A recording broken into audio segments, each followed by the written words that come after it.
I think we're on. On your toes, Fenneman. Do you know who those people are sitting out there? I certainly do. Those happen to be our sponsors. Fine-looking lads, wouldn't you say, Fenneman? Oh, very fine-looking indeed. This boy's going places. Gentlemen, I'm sorry I can't be with you for your meeting today, but I'm sort of busy right where I am.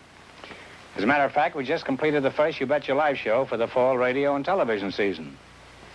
As you know, our show is on film, and since many of you are not familiar with the procedure involved, I'd like to take you backstage and give you a rough idea of how we put this schnitzel together. Schnitzel meaning You Bet Your Life. Before we go backstage, however, there's something I'd like to say, and I mean every word of it. Where's that secretary? Miss Monroe, will you step off that calendar and come in here, please? I want to dictate a personal letter to every dealer. Take a letter to every DeSoto dealer in the country. Dear Sam. That's S-A-M, Sam. I just had a preview of the 1953 DeSoto, and I wish I had the vocabulary to describe it. All I can say is that this is it. This one's got everything. The 1953 DeSoto is going to set all kinds of sales records. And I'm proud of the part I'll play in helping you make these sales records. They showed me an outline of the advertising program that's been prepared to help sell this great car to the public. And it's intelligent, comprehensive, and, well, if you'll pardon the expression coming from an old citizen of Hollywood, it's sensational. This campaign is sensational. I'm convinced, and I know you will be too, that your company has done everything to make 1953 your biggest year. Yours very truly, Groucho Marx. I'll send that off right away, even if you have to put a stamp on it. And I'll see you later. Scram, Marilyn. All right, men, come on backstage, and we'll try to give you some idea of how we put this program together every week. Fire Dome Fenneman, suppose you come in here and help me show the boys around. Gladly, Groucho. Well, first, fellas, suppose that we show you the actual physical setup of our studio. She just left. I meant of our studio, actually. Then after we've shown you the physical setup of our studio, suppose that we take you back behind the scenes, introduce you to a couple of the fellas that you probably have never seen, but who helped to make this the best program of its kind on the air. This is our studio, Studio D, NBC Hollywood. As you can see, the seats are inclined at rather a steep pitch, considerably more than in the ordinary movie theater, so that each one of the 350 people in our audience will have a full view of everything that happens on the show. Down there on the stage, you can see Groucho interviewing the contestants. Between Groucho and the audience are no fewer than 8 movie cameras set in pairs at various angles. 4 of them are constantly in action, while the other 4 are being reloaded to give a continuous film record of the show. Notice how the cameras, in picking up the best angles of the show, still are so located and so shielded as not to interfere with the studio audience's view of the proceedings on the stage. Not all television shows are able to maintain this close relationship between the performer and his audience. Here is Jerry Fielding leading the orchestra which provides music for the program. And here is a typical scene from the program. In fact, it was taken from the program which we filmed just tonight, the first one of the new season. I know I don't have to tell you fellas that there's no man on earth who can interview people like Groucho. Suppose we look in for just a moment, sort of a preview. Say the secret word and divide $100. It's a common word, something you use every day. Louise Callahan and Harold Goodman. What sort of work do you do, my lad? I'm a physician. Oh, a doctor, eh? Mm-hmm. You know, I'm curious. What made you decide to become a doctor in the first place? Well, that's a question that I've been asked many times, and it's a very difficult one to answer. Was this after you operated they asked you that?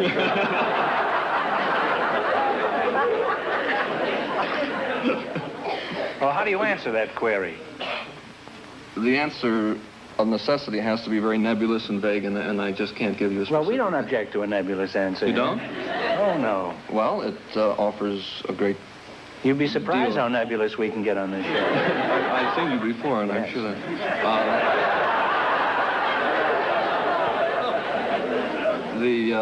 the field, of course... How would you like it if I practiced medicine, huh? I'm allegedly the comic on this show. Medicine offers a great deal of variety, and... Yes, sir, Groucho really makes America laugh every week. Millions and millions of us. And behind the scenes every week are people helping us put on these programs. So, Groucho, would you do the honors? First of all, this is my partner and producer of You Bet Your Life, John Goodell. John, say something. Say anything. I'd be glad to, Groucho. I have something very definitely to say to the dealers. It's about who looks and who listens to this show, mainly the quantity of our listeners.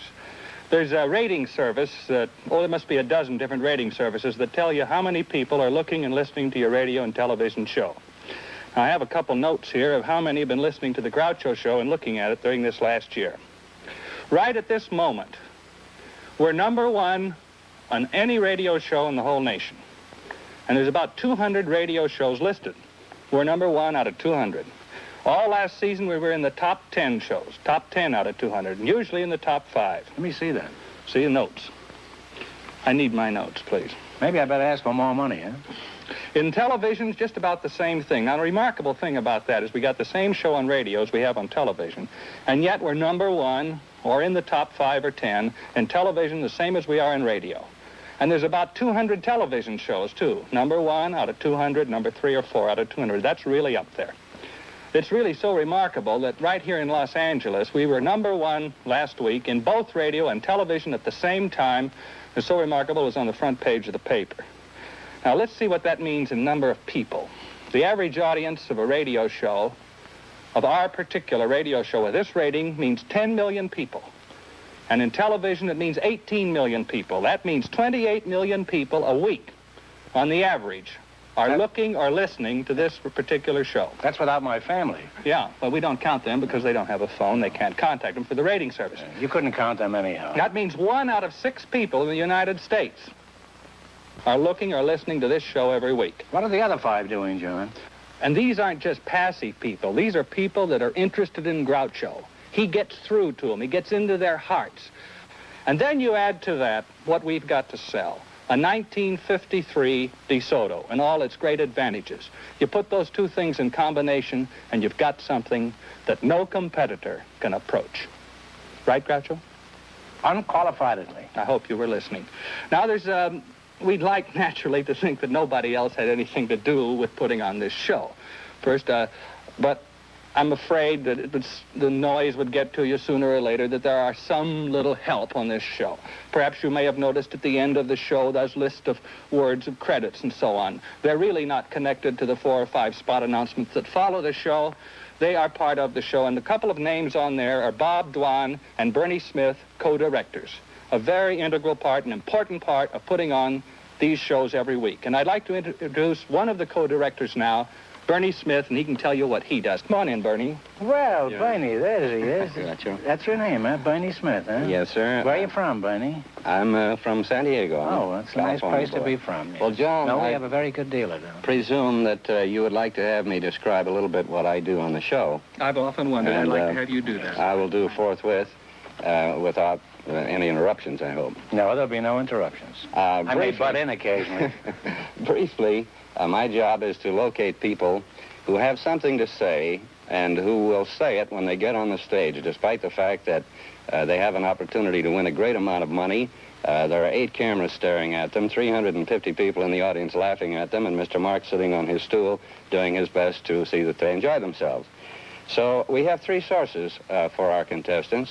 And here's a point, too, that I want to make that may be of interest to you. We've had 1,200 people standing where I'm standing now and facing Mr. Marx in the last 6 years. And of those 1,200 people, we have duplicated occupations and personalities only 10 times. And the rest of them have all been different personalities with different things to say, which I think is quite remarkable. Yes, and shows how many rackets there are in America.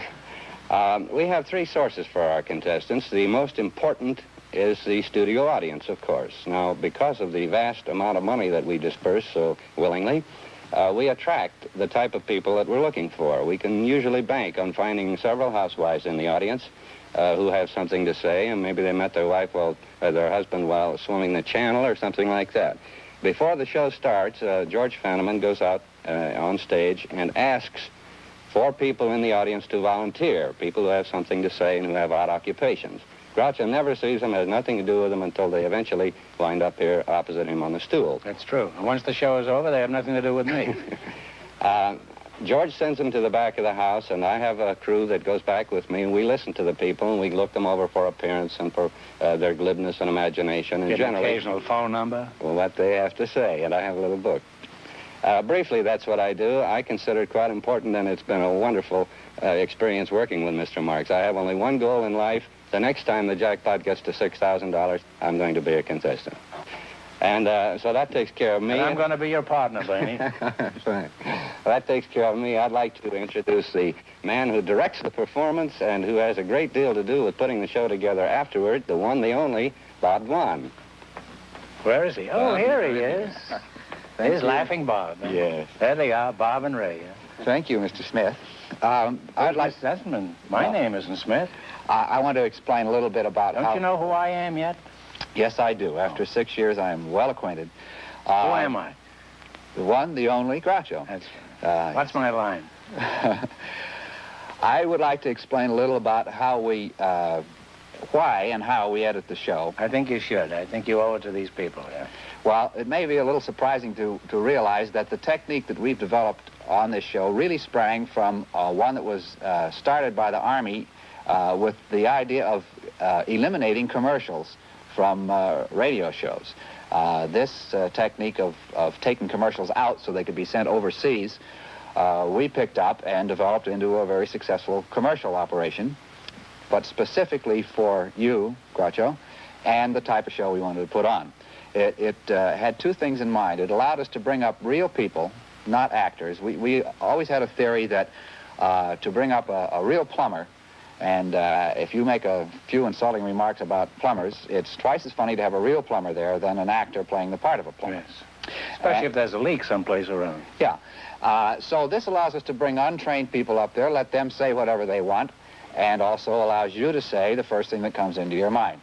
Actually, it isn't, I think, the first thing that comes into your mind. I'd say it's about the third. Yeah, I think from standing alongside of you for about 6 years that what actually happens is somebody says something and then you think of three things and usually reject all three of those and say something else which probably even you didn't know you were going to say in the first place. That's true. We edit the show for a lot of reasons, mainly to take it down to its proper length, but also to choose the proper angles to show you and depict the... because we have a camera photographing you constantly, we can get all of the 17 varieties of Lear that I have come to That's know. right. They don't call me King Lear for nothing. There's about 14 different ways that you hold the cigar that all have little subtle variations of meaning. And we are always able to throw this in at the proper place. And also lines that belong on you that you'd never anticipate that you were going to say. For instance, in the show I just finished cutting, you threw in a line about fire dome Fenneman in a place that no one would ever expect that it would come. And because we had the camera on you, we were able to give a close-up of you saying those very important words. Yes. We also edit the show sometimes because we like to ask as many leading questions of people as possible. They might say something funny, you can't tell. Sometimes they don't. That part we delete. And occasionally, very occasionally, somebody says something... That is slightly obscene. Just slightly. As a matter of fact, you saw earlier in this film one of our contestants, a young doctor. Well, some of what the young doctor said will not appear on that show. And maybe if we showed the film right now, it'll give you an idea of the kind of thing we occasionally leave on the cutting room floor. Could you give us a sample excitement? Well, most of the things that happen would be unethical for me to relate here. But a very funny thing did happen while I was a second-year medical student, which I Your can relate. ethics are too high. That's another word we don't usually mention here, ethics. There's hardly any words you can mention here. 40 million people are watching this show, Groucho. I have to watch myself. I see. Well, don't be too optimistic. Well, tell us what happens. Well, in my second year of medical school, we were seeing our patients for the very first time in the course in physical diagnosis. And I was assigned a patient, went over her fairly thoroughly, put my stethoscope to her chest and couldn't hear a heartbeat, and frantically moved from point to point, still didn't hear anything, and I was...